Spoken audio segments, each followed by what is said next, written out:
All right, folks, Yishai Fleischer here, broadcasting from Judea to the world. You're part of it wherever you are.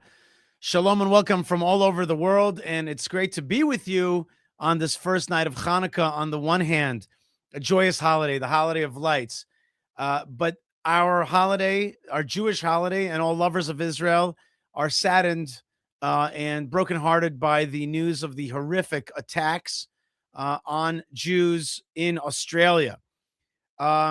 Australia has a special place in my heart.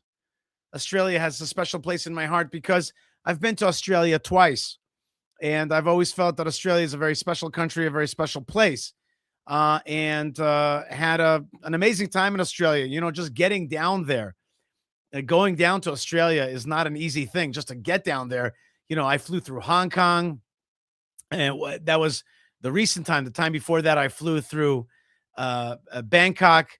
It's a very far away place, but a very beautiful place, a very special place. And the Jewish community there is also a very special place. They are a very tight community. But recently, the situation in Australia has changed. That liberal country became a progressive country. And from a progressive country became a pro-jihadist country, right? And that's exactly the trajectory that all liberal democracies that have their roots in the UK and England are turning towards, right? You got liberalism becomes an erosion of liberalism becomes progressivism, and an erosion of progressivism is jihadism. And so when I was in Australia last time, they told me that there was a shark problem in the beaches of Australia. So I said to them, well, what has changed? They said, well, we can't swim anymore so much in the beaches because there's constantly shark whistles. And I said to them, what changed? What, is there some kind of shark infestation? Well, they said, no, our policies have changed. We no longer shoot the sharks and push them away from our shores with the reasoning that these shores are the shark's domain. I said to them, well, the rest of the ocean, which is massive, the Pacific Ocean is humongous. They can't be they can't just get away from this particular shore. No, we have no right to push them away. I realized then that they were going to have a jihad problem because it's the same damn thing. If you don't know how to push out the evil energies, the evil entities, the evil ones, if you don't know how to say, I'm going to push you back, and you're not going to say, well, you have as much right to exist as I do. Well, then you're going to have a big, horrible problem in your life. You know, before I even get to what happened today, as we were about to light the first candle of Hanukkah, I want you to see what Australians, Sydney's Bondi Beach, you say the word Sydney, most people have not visited, but I had a chance to be there. And you know what? It's all that. It's all that. Here is what Bondi Beach, get a sense of what Bondi Beach looks like.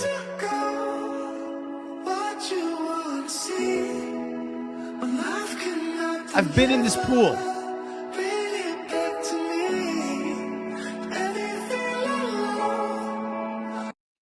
Okay, that's Bondi. Okay, that's this beautiful place. And the Chabad organization was having a candle lighting ceremony. A Hanukkah, meet on the beach, we'll light candles, we'll be together as a community. I don't know what security they had or didn't have. I don't know. There's been some accusations that they didn't have security or didn't have enough security. I don't know. And I'm not going to be passing blame right now. That's not what this is about at all. This is about fighting the progressivism, which has led to jihadism and to an attack.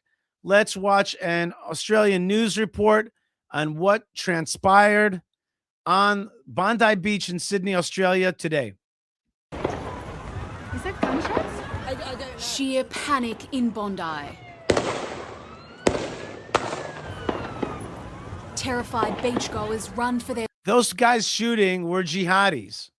Okay, those two guys standing there on the bridge were jihadis. lives as shot after shot rings out.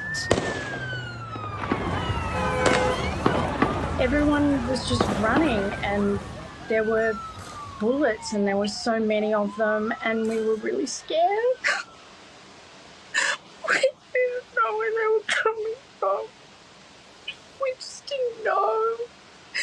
we were just running and running, and I was thinking, we're not going to hide.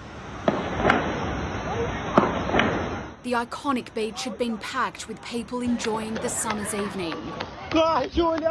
Tourists and families forced to flee. I look two men, mini sniper. He say in the pond white and bomb, bomb, bomb, everything, every the man, bomb, bomb. The man in the gun, he say me, this me, I go before the car, yes. He aimed at you. In me, moi, there is one car, I say this, I'm cashed. I listen, boom, boom, I cashed. Many taking cover inside nearby restaurants. We ran into behind the kitchen and we were just hiding in a room, and there were lots of children there. Their parents weren't there because this was a kids' party basically, and lots of kids crying. It was really horrible. The two shooters used long-armed weapons to open fire from a bridge onto a park. By the way, notice so far you're having a big newscast, and so far they haven't said two things: that the victims were Jews and that the perpetrators were Islamic jihadist types. Just tell the truth, people. If you don't start naming the enemy, we're not going to fix this. You got to start saying who the bad guys are, who the shooters are. Where members of Sydney's Jewish community had gathered to celebrate Finally. Hanukkah. So this was an aim at Jews. Aiming at Jews. These gunmen, these jihadist gunmen were aiming to kill Jews, and that's what they did. This is a targeted attack on Jewish Australians on the first day of Hanukkah. Now, Albanese was at first criticized that he didn't mention that this was an attack on Jews and that this was not an attack on Hanukkah. And here he comes out fixing that. Here's Anthony Albanese, the Prime Minister of Australia. Which should be a day of joy, a celebration of faith, an act of evil anti-Semitism, terrorism that has struck the heart of our nation. Our heart bleeds for Australia's Jewish community tonight. I can only imagine the pain that they're feeling right now to see their loved ones killed as they celebrate this ancient holiday. It's a responsibility of all Australians to wrap their arms around Australia's Jewish community and help them get through this incredibly difficult period. The difficult period is not for the Jews of Australia. It's for Australia. You're going down the toilet. Your country's been taken over by jihadi daddies. Your country is no longer safe. Do you know what the Australians call their country? They call it the lucky country. And if you ever visited there, you'd see that there's a truth to that. I went to Perth. It's Gan Eden. It's the Garden of Eden. You know, it's a gorgeous place. It's ridiculous. It's peaceful. And these jihadis are taking over your country because of your progressivism and because of your lack of understanding of who you're allowing in to destroy your liberal democracy. You don't get the players that you're bringing in. Israel's president praying for the victims. Our heart goes out to them. Our heart misses a beat. The entire nation of Israel misses a beat in this very moment as we pray for the recovery of the wounded. We pray for them, and we pray for those who've lost their lives. Amid the chaos, an extraordinary act of bravery. One of the shooters tackled and disarmed by a member of the public. It's the most unbelievable scene I've ever seen. A man walking up to a gunman who had fired on the community and single-handedly disarming him, putting his own life at risk to save the lives of countless other people. That man is a genuine hero, and I've got no doubt that there are many, many people alive tonight as a result of his bravery. Now, it turns out that this man who showed unbelievable physical bravery is like a Muslim. What's his name again? It's like an unbelievable thing. This is a Muslim shop owner, or a well-known shop owner, a large guy, but like with crazy physical bravery, tackling the shooter. Unbelievable, unbelievable. You know, that itself is a kind of Hanukkah miracle in its own right. One of the shooters has been identified as Naveed. So yeah, the guy's name is, he's a 43-year-old fruit shop owner named Ahmed Al Ahmed, is the guy who's tackling the jihadi Ahmed. It's crazy. It's unbelievable. I don't know what happened there that he didn't shoot him dead. Did the gun jam? Did he not know how to release the safety? I don't know what happened there, but clearly was he unwilling to shoot? I don't know, but it was like, that other terrorist may very well had another handgun or something on him. So very dangerous moment for not shooting or incapacitating the other terrorist. He should have made him drop to the floor. He was like super, super bravery, but then he endangered his own life and other people by not eliminating, neutralizing, defanging one way or the other the terrorist. But that's what happened anyway. It's very hard to judge in moments like that because it's such a crazy situation. I've been training since I was 18. I've been training for 30 years, and I don't know how I would react in that situation if I wasn't armed. I don't know. But whatever, something. Anyway, in any case, a brave dude took away the arms of the terrorists for sure. Akram, his home at Bonnyrigg in Sydney's southwest, was raided by police. Authorities quickly declaring the shooting a terrorist attack. Improvised explosive devices were also found in a nearby car in Bondi before being removed by the bomb squad. Okay, so these guys were clearly gunning for, and pun intended, these guys were gunning for more attacks on Jews, explosives. And again, they caught the Jews with their swimmies, on, you know what I mean? They caught them on the beach, chilling out, having fun, being loose, and not in a defensive posture, and certainly not a posture to be able to protect themselves or to destroy bad guys. They were chilling on the beach. And so that's how they were celebrating the first day of Hanukkah. But the bad guys caught them unawares, caught them off guard. That is one of the situations. And says the BBB 3467, no Western country is doing enough to prevent this. That's an understatement, right? It's not that they're not doing enough to prevent it. They're doing too much to let it happen. And that is very, very intense. By the way, I wanna tell people thank you very much for super chats. Benji 3D just wrote, "Hey Yishai, bring Jake Bennett back." I just spoke to Jake Bennett a few minutes ago to talk about the situation right now. A very dear friend of mine, and we should definitely bring him back on the show. He's actually going on a different show today. Thank you very much. Super chats make a difference for our show so that we could bring you the news and the situation and the godly understanding of it all. The godly understanding, that's the difference. We bring you original content and a godly understanding from the land of Israel, from Judea. So thank you very much for joining us and very much appreciate the super chats. Let's keep going with this Australian news channel, which did a great job, sadly, covering this very sad, very horrific event. We're talking about 11 or 12 Jews murdered, shot on the first night of Hanukkah in Australia.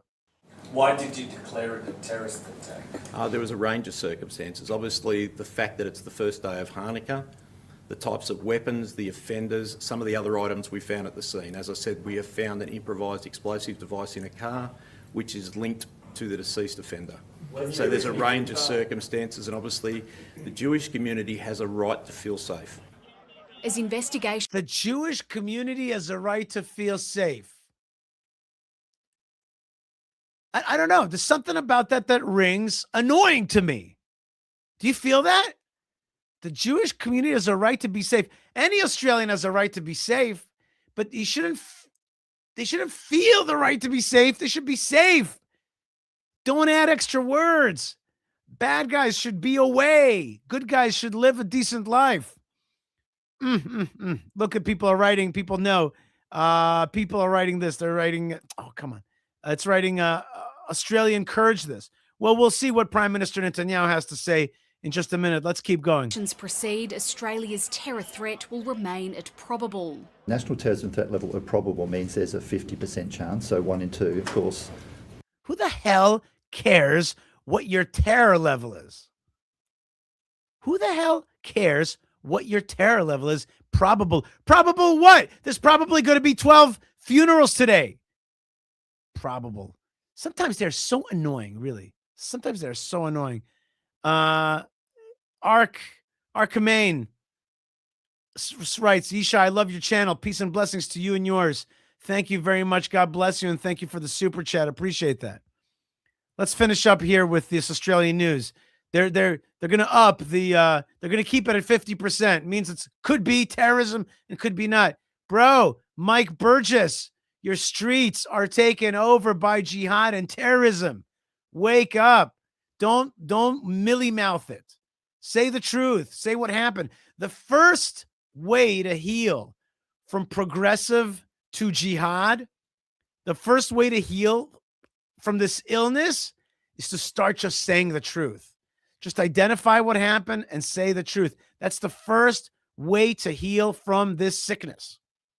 Truth. You just need truth. Just say the truth. We were attacked by jihad. We've let the jihad into our country. Now we got to push back on this bad policy. We got to hit reverse real hard. That doesn't mean to say there's a connection to an immediate attack following this one. That is subject to our ongoing investigation. We have no indications that that is the concern at this stage. In this moment of darkness, we must be each other's light. Hold on to the true character. Is this like an AI moment? Is this like when you go to AI and you're like, listen, I am the Prime Minister of Australia. I just had a terror attack on the first night of Hanukkah. Please write me a speech that has the stuff that Jews need to hear about light and darkness and make it, so that way I could sound like I, care and am relevant to this moment. That's what it feels like to me. It feels like the AI, Hanukkah light speech in a dark moment. The country that we love. Australia is stronger than the cowards who attacked innocent people today. Australia is braver than those who seek to make us afraid. Australia will never submit to division, violence or hatred.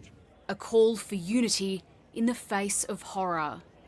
You see what I'm saying? A call for unity in the face of horror. On the one hand, that sounds nice, and it's definitely better than nothing. But on the other hand, it's not a question of unity at this moment. It's a question of reversing policies because you've had a policy that has allowed bad guys in, and you've recognized Palestine. We're going to see in a second what that means, at least from the mouth of Prime Minister Netanyahu. But it's about reversing course and being like, wait a minute, I think we've allowed our country to be inundated by hate jihad. And they're after the Sunday people soon enough. Jade McMillan, ABC News. Okay, a good coverage from Australian news outlet for sure. And we have, before we get to our expert guest, let's just see Prime Minister Netanyahu's reaction to Bondi terror. On August 17th, about 4 months ago, I sent Prime Minister Albanese of Australia a letter in which I gave him warning that the Australian government's policy was promoting and encouraging anti-Semitism in Australia. So Prime Minister Netanyahu actually he's going to read a letter that he sent Prime Minister Albanese. I mean, this is going to hurt because this letter is going to outline exactly what's coming. And I got to tell you, I know Prime Minister Netanyahu, I've seen him so many times, met him a few times. The man we know his ups, we know his downs, we know his strengths and weaknesses. I'm telling you here, you can see that this man is angry, and he goes even a little off script here to show his anger. Let's see. I wrote, your call for a Palestinian state pours fuel on the anti-Semitic fire. It rewards Hamas terrorism. It emboldens those who menace Australian Jews and encourages the Jew hatred now stalking your streets. Anti-Semitism is a cancer. It spreads when leaders stay silent. It retreats when leaders act. I call upon you to replace weakness with action, appeasement with resolve. Instead, Prime Minister, you replaced weakness with weakness and appeasement with more appeasement. Your government did nothing to stop the spread of anti-Semitism in Australia. You did nothing to curb the cancer cells that were growing inside your country. You took no action. You let the disease spread. And the result is the horrific attacks on Jews we saw today. We saw an action of a brave man, turns out a Muslim brave man, and I salute him, that stopped one of these terrorists from killing innocent Jews. But it requires the action of your government, which you're not taking. And you have to, because history will not forgive hesitation and weakness. It will honor action and strength. That's what Israel expects of each of your governments in the West and elsewhere, because the disease spreads and it will consume you as well. But we are worrying right now about our people, our safety, and we do not remain silent. We fight those who try to annihilate us. They're not only trying to annihilate us, they attack us because they attack the West. In Syria, we saw yesterday 2 American soldiers killed and 1 American interpreter killed as well, killed because they represent our common culture. Now, as a result of this, Secretary of War Pete Hegseth said the following. He said, "Let it be known that if you target Americans anywhere in the world, you will spend the rest of your brief, anxious life knowing the United States will hunt you, find you, and ruthlessly kill you." We send our condolences to the people of America, and I want to say that our policy is exactly that policy. That's why those who target Israelis, target our soldiers, try to kill them or try to hurt them and wound them, as happened in Gaza yesterday, we take action. They will spend the rest of their brief, anxious lives knowing that Israel will hunt them, find them, and ruthlessly dispose of them. That is American policy. This is Israel's policy. It's our policy in Gaza, in Lebanon, anywhere around us. We do not sit by and let these killers kill us. Prime Minister Netanyahu, obviously angered by the murder of 12 people at Bondi Beach. I've been to Bondi Beach twice. Beautiful Sydney, Australia. And it is a special place. It's a very peaceful place, and people grew up there together. Looks like that is changing. But you know what? You can't take my word for it. I'm not Australian, although even this Shabbat, I had Australians at my table. But a good friend of mine, Josh Coonan, is Australian. In fact, he uses that Australian connection. He's an Australian political analyst and the owner of Real Israel Tours. Great name. Prior to making Aliyah, that is immigration to the land of Israel, he spent time working in Australian politics. Today, Josh's company specializes in bringing leading opinion makers such as journalists, politicians, and religious leaders to Israel, especially from Australia. So Josh Coonan has a deep connection to Australia, and he is indeed also from Sydney, and he knows some of the people that were murdered today. Josh Coonan, thank you so much for joining us. Hi, Yishai. Thank you very much for having me. Okay, it's good to have you. You're a little bit on a delay. Josh, tell me a little bit about this attack and what you know about it and what you know about the people that were hurt today. Well, Yishai, the details are still coming to hand. What we know so far is that this attack was perpetrated by two terrorists. One of them is a 24-year-old from Western Sydney. One of the terrorists was a citizen of Pakistan. The other is still somewhat unclear. 11 people have been killed, with excluding the terrorist, so 12 with the terrorist. With one of the terrorists, the other terrorist is in a critical condition in hospital. Now, I know that people in the community expect that the number killed may rise. There are a number of people who are very severely injured who are in hospitals throughout Sydney. And really, people I know are just praying for them to come through. And we're waiting for the meantime. Other than that, I'll just say that this is an event that's very well known in the community. It's something that I've been at many times in the past. What's the event called? What is the event exactly? It's called Chanuka by the Sea. It's an event that's held by Chabad, but it goes very far beyond Chabad. All the leaders of the Australian or the Sydney Jewish community would have been there. I know for a fact that a couple of them that I'm quite close to were there. It's an event that's also very open to the public at large. So if people want to come, obviously there is a registration process, but if people want to come and learn a little bit about Judaism, learn about the community, it's a great chance for them to do that. It's in a place that's very central, and it's something that happens year after year, has happened year after year after year, and until the last couple of years, I don't think anyone would have ever really imagined that anything could happen at an event like this in Sydney. Okay, so you go down to the beach, right? And what happens? Like you take off your shoes, you're on the beach, and there's a Hanukkah lighting, or what happens exactly? You're not actually on the beach. There's a big public park just behind the beach. So you're in a grassy area on the park. There's a Hanukkah lighting there. There's free donuts as you come in.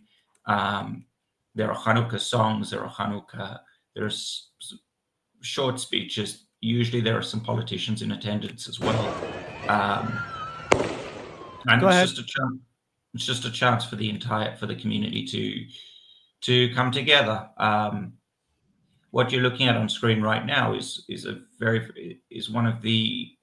Beach. For those who don't know, is the sort of most famous beach in Australia, and that bridge is the bridge that people coming into the event would have taken to get there. The event would have been directly below it, so you can see that those gunmen have a good high point from which to shoot down, and the people below them would have been like sitting ducks. Obviously, I wasn't there this year, but my guess is that it would have been cordoned off, which would have made it easier for them to see exactly that, and also would have added to the panic and difficulty of people trying to escape.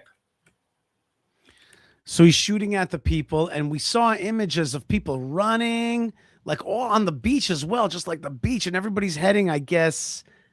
Which direction is that? I don't know what direction it is, but in any case, they're taking out on the screen. It looks like they're moving to the right of the screen. Yeah, they're moving to the right, which is south towards. They're moving towards the south. They're quite close to the end of the beach. If you were to go to the left, you would get to the end of the beach quite soon. What I've heard so far is that a lot of the people who were injured and killed were older people who couldn't run as fast. They've released the name of one Holocaust survivor who was murdered, as well as the Chabad rabbi, and we're waiting for the additional names. I've also heard that a 12-year-old girl was among the dead. Right. Okay. So it's great that you're telling us, meaning to say it's the right thing to do. Still, I want to say we are not speaking officially. This is not an official news channel in that sense. That's fine. That's fine. That's good. We're just, we're here on YouTube telling what we heard and what we understand.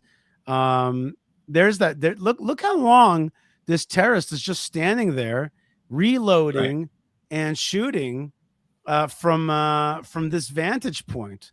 Now, some people are asking, Josh Coonan, some people are asking whether there was security. Now, I just want to make it again clear, we are not assigning blame here at this moment at all. But, what do you, just to understand the situation, do you think that there was security or enough security at this thing? Or do you think that the Australian Jewish community was like, no, this is not happening. It's not, that bad around here. Yes, there's, Muslims. Yes, there's jihadis, but, nothing's going to happen here. Which, do you think that's an exaggeration? I do think that's an exaggeration, because the Jewish community in Australia has been through 2 years of very, very high levels of anti-Semitism, certainly much more than anything they've ever experienced in the past. Now, when I lived in Australia, there was always security at events like this. And armed security? They were armed. Not all of the security guards were armed, but some of them were definitely armed. But I think that it's just incredibly difficult to defend terrain like this. I know the terrain fairly well. It's very, very open. Right. And there are a lot of different approaches that someone wanted to do. This guy's just standing there. I'm just watching the long version of this. He's just standing there and just shooting, and just he's got a vantage point. And here's his mate coming up right now. It's just they ran down there. I thought went towards the people. It's unbelievable to watch this. It's painful to watch. It's very painful. Here in Israel, they would have probably certainly by now been shot back at But in the meantime, now they're starting to take cover. I guess there's somebody shooting back at this point. Do you know anything about the neutralization? What happened there? The only thing that I know for sure is that a Muslim man, Ahmed Al-Ahmed, was the hero of the day who managed to disarm one of the terrorists with his bare hands and actually got shot himself in the process. I know that there's been a lot of discussion in the wider Australian media about the amount of time that it took the police to arrive. I don't know what the truth is there, but I know that it's a topic that's come up, that there have been accusations that police officers Here we just saw, I'm just pausing the video. We could just see the first time that a bullet has hit one of the two terrorists. He just went down. Now the other terrorist turns around and he's shooting now in the other direction, maybe the direction that the bullets against them are coming. Mm-hmm. Right. There have been questions asked, as I said, of the police. There will be a lot of questions of the Australian government. The community, I think, obviously there are different views within the community, but there's been overall an enormous amount of frustration over the last 2 years, and that the Jewish community has felt that it's been warning that something like this is coming, and it's warned again and again and again. And the Australian government has simply refused to take the warning seriously. A few months ago, the Prime Minister actually commissioned a report into anti-Semitism. He handpicked the person to do the report. And when the report was presented, he then he received it, and the minister responsible then said that he would wait for a report on Islamophobia to be handed down. And we are still waiting for that report. As far as I know, no action has been taken, despite many. Oh, you mean to say every time we have to talk about anti-Semitism, we have to make it equal for the sake of fairness.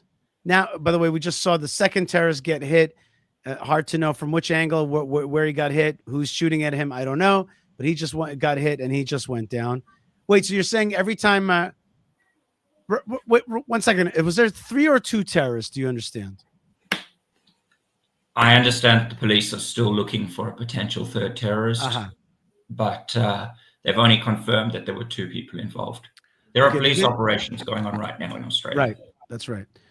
So you're saying that in order to talk about jihadism and anti-Semitism, we must talk also about Islamophobia to make it equal, so that's fair, right? Am I right? Do I understand that correctly?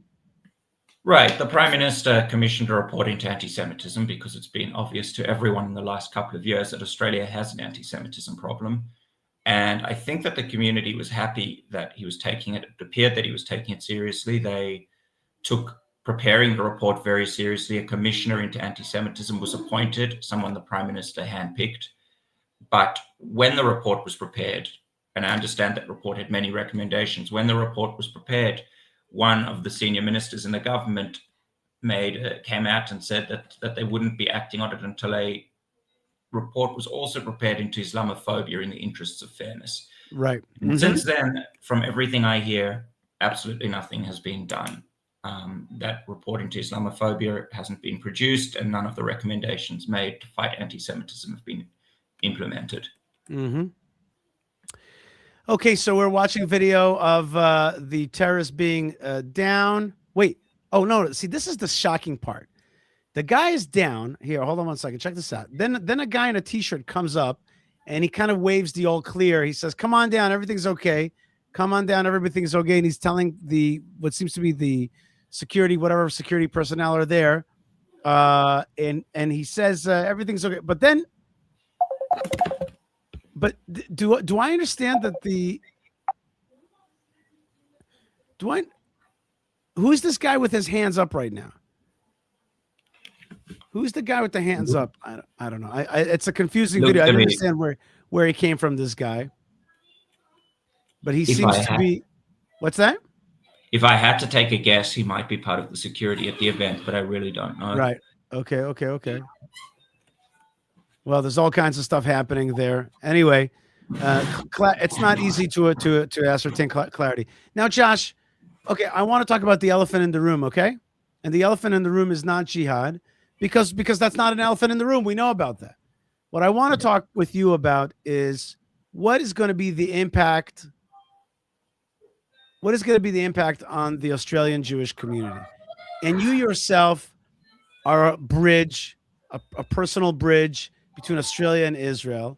But you've chosen to come to the land of Israel for Zionist reasons or whatever. Yeah. Do you think that Zionist reasons? Right. Do you think you go ahead and explain it, but do you think that this event is going to impact the way Australian Jews, after 2 years of feeling anti-Semitism, now culminating in the murder of 11 members of the community, do you think that's going to change the way that Australian Jews feel about Australia? I already speak to people who say to me, yeah, if my kids want to make Aliyah to Eretz Israel, I'll be happy. I'm sending them. Good. Go.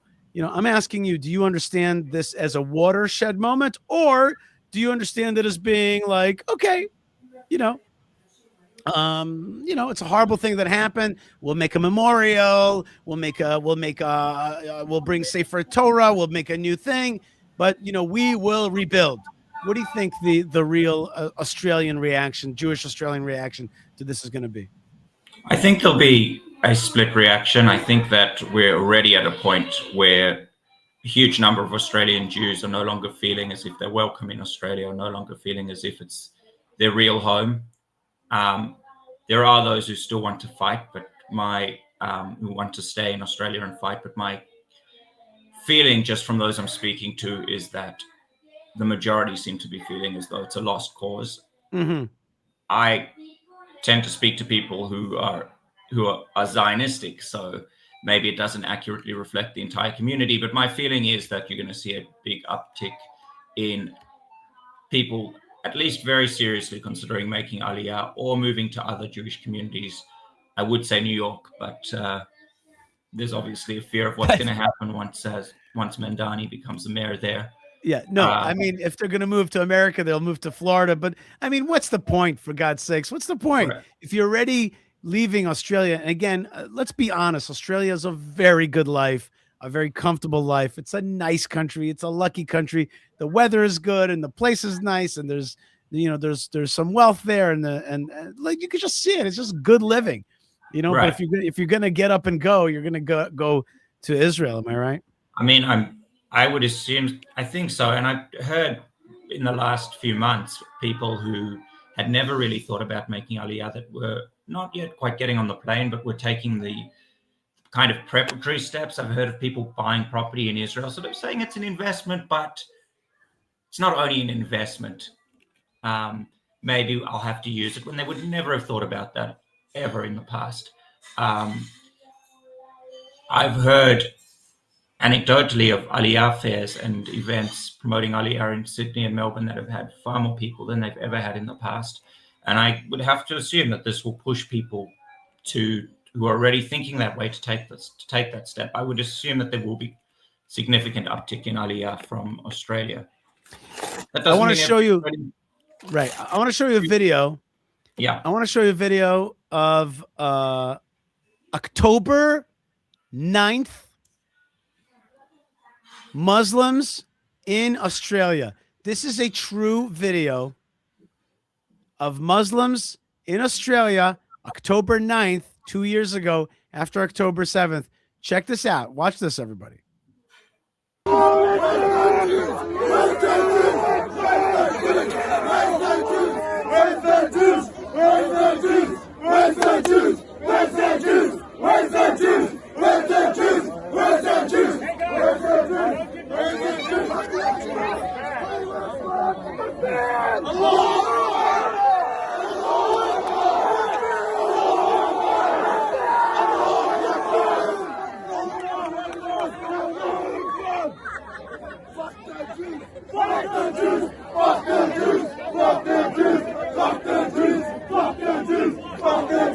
All right, this is I try to keep this channel family friendly.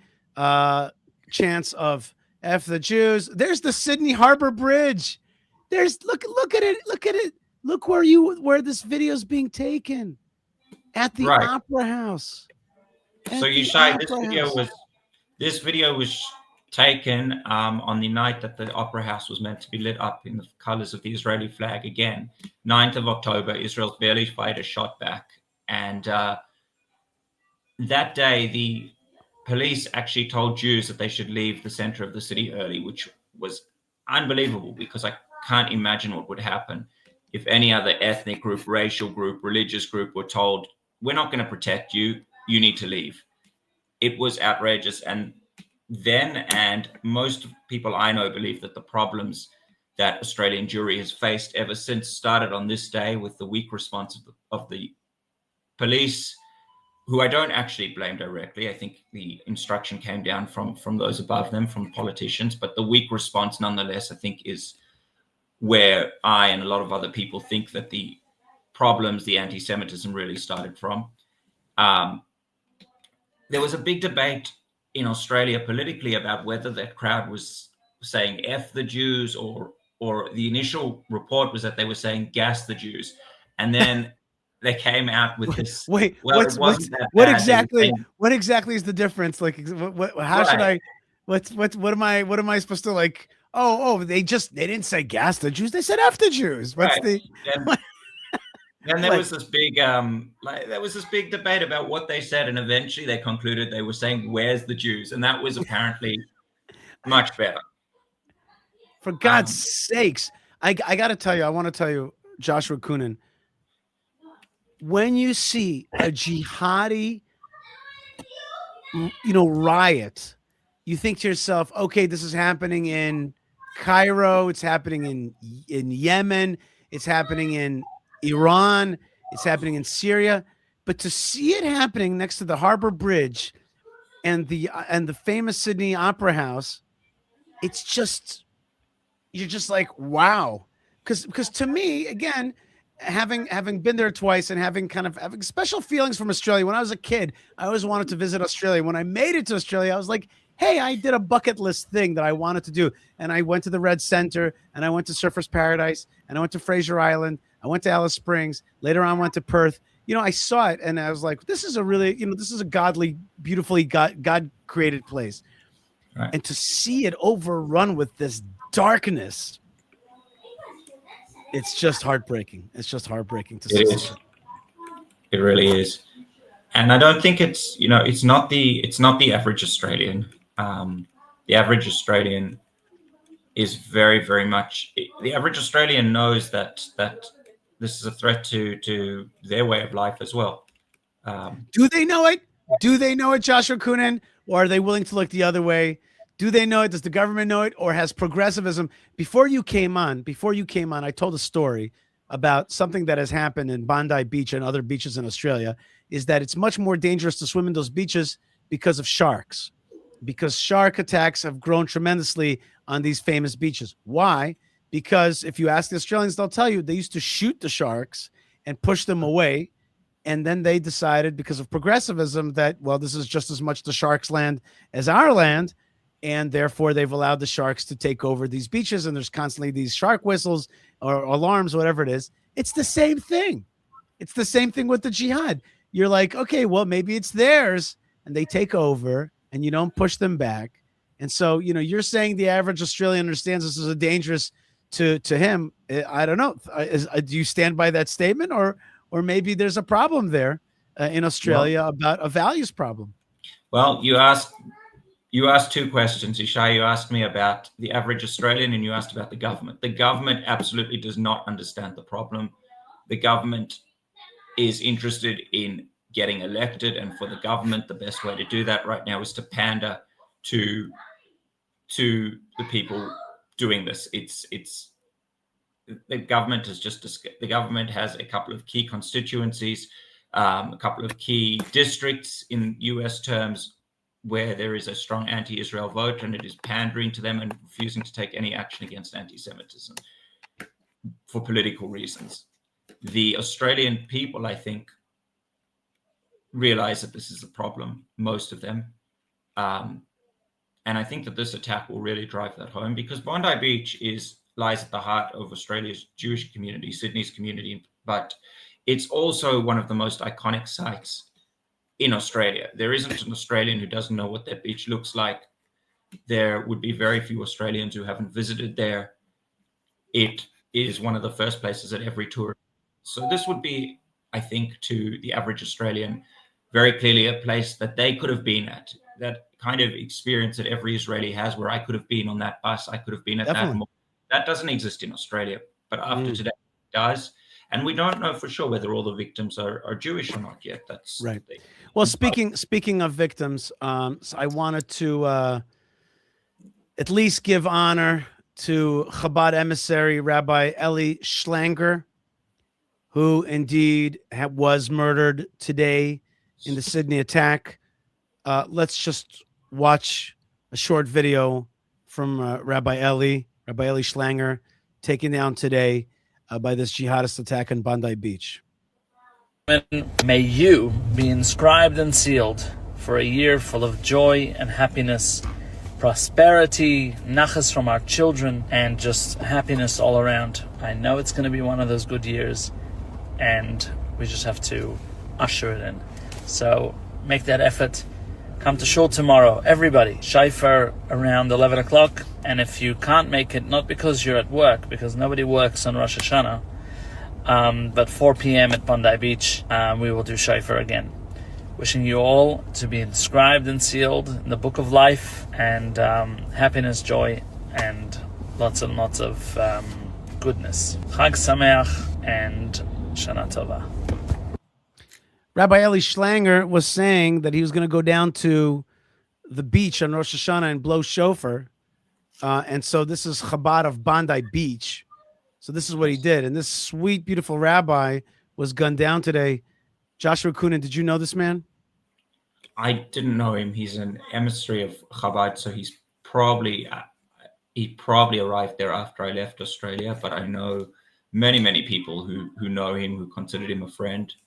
And I've only heard outstanding things about him, about his kindness, about his dedication to the community and his work.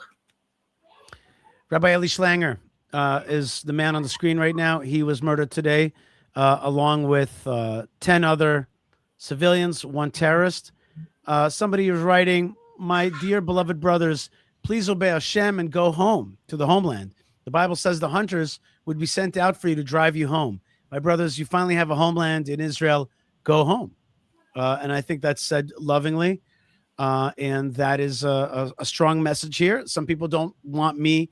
I wrote that on Twitter in a loving way. And people have told me, that I'm not all right for writing that they need support. And I said, well, but I don't think Australia is safe for you. It is. What do you want me to say to you? You want me to lie to you? After such a thing, you want me to lie to you? I'm telling you the truth. I think it's dangerous. And I don't think the Australian government's going to protect you. And I think that you saw that wild mob of Jew haters. They're there, and nobody's going to do a damn thing about it. So, buy property. Now, I also had Joshua. I also had my good friend Dr. Jeff from Australia, from Melbourne. He said to me, "I've been buying for ideological reasons. I've been buying property in the land of Israel for many years, and it all went up. Melbourne property has gone down. You know about this? Melbourne property, has actually gone down." So that's what he said to me. So he said, it's good for your bottom line as well. I did not know that, but doesn't surprise me. Joshua Kunin, I'm sorry that I had to call you into the show today for such a horrible reason, but you are well positioned to talk about this. You're an Australian political analyst and also the owner of Real Israel Tours. You really fuse your love of the land of Israel and touring the land of Israel with your political understanding, your educational understanding. Prior to making Aliyah, you spent time working in Australian politics. Today, your company specializes in bringing leading opinion makers such as journalists, politicians, religious leaders to Israel, and especially from Australia. I think that you're going to have a lot of work in the coming days and weeks. I think there's going to be a lot more interest in understanding that connection. And so I want to give you a blessing that this, horrific bloodbath, horrible moment of a jihadist attack on the Jews of Bondi Beach will also bring opening of doors and better times. And I want to thank you for joining me, and happy Hanukkah. Okay. Happy Hanukkah. Joshua Kunin, thank you so much for being with me. And I had another friend down there acquaintance of mine, and certainly a social media activist that we all very much know. Anybody in the pro-Israel space knows Arsen Ostrovsky. And Arsen is he's on TV a lot. He's an excellent Twitterer. He's one of Israel's, leading defenders out there. And he was hit.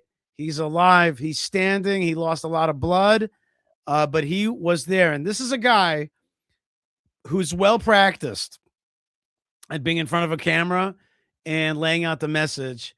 Here is Arsen Ostrovsky like you've never seen him. Jewish leaders over here hugging each other. I mean, what else can you do?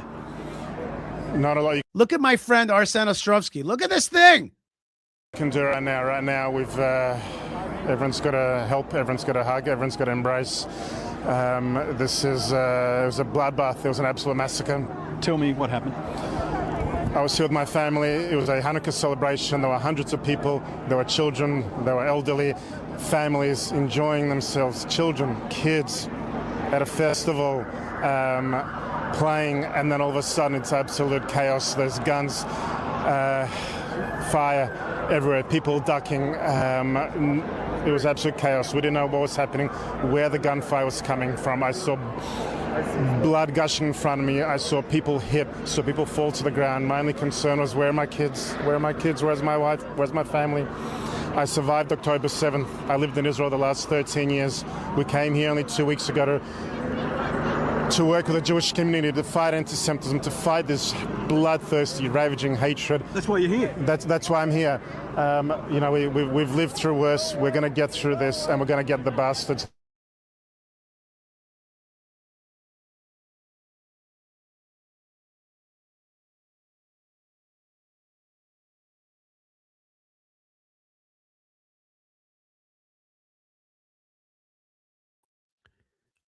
Sorry about that. I lost. Somehow I got kicked off. Let's watch that again. Let's watch that video of my friend Arsen Ostrovsky. Let's. The Jewish leaders over here at a festival, playing, and then all of a sudden it's absolute chaos. There's guns, fire everywhere. People ducking. It was absolute chaos. We didn't know what was happening, where the gunfire was coming from. I saw blood gushing in front of me. I saw people hit, saw people fall to the ground. My only concern was, where are my kids? Where are my kids? Where's my wife? Where's my family? I survived October 7th. I lived in Israel the last 13 years. We came here only 2 weeks ago to work with the Jewish community, to fight anti-Semitism, to fight this bloodthirsty, ravaging hatred. That's why you're here. That's why I'm here. Arsen Ostrovsky's in Australia to fight anti-Semitism. Anti-Semitism came to fight him. We've lived through worse. We're going to get through this, and we're going to get the bastards that did this. Tell me, did you see the gunman? I did. I saw at least one gunman firing. Looked like a shotgun, firing randomly in all directions. I saw children falling to the floor. So elderly. I saw invalids. I saw. People it was an absolute bloodbath, blood gushing everywhere. October 7th, that's the last time I saw this. I never thought I would see this in Australia, not in my lifetime. On Bondi Beach? On Bondi Beach, of all places, this iconic place. Look at what somebody wrote here. A feral lunch lady writes, Australian Jews should start their own security service. Don't leave it to the government. I agree with that. Start your own security stuff. Defend yourself. Just like the Kahana Chai movement, the Kach movement, did many years ago in Brooklyn and in those places. At the same time, if the place is infested with jihad and the land of Israel's calling, that's also the way to think about this situation. You got to utilize this moment properly. You got to understand properly. And there's my buddy Arsen, my colleague Arsen. Really horrible. Horrible to see such a good man injured like this. Thank God his family survived. But he's hurt. He's hurt and he's emotionally hurt. And we'll see.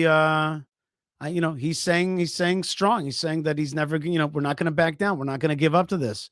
But look at that beautiful beach. Look at that beautiful beach in the background. That beautiful Bondi Beach. And that's what the jihad does around the world. That's what the jihad does around the world. They are destroyers of beauty. They are destroyers of goodness. On the other hand, as was said before, they are the hunters who maybe are sent by God to bring us back home. Children, your wife. My children, my wife is safe, thank God. They're okay. They managed to get away, but I didn't know. I didn't know where they were, and there's nothing. There's no greater fear, no greater horror not knowing where your family is. They're okay. They'll be okay. You're a legend. Thank you. And you don't know how you got shot or hurt?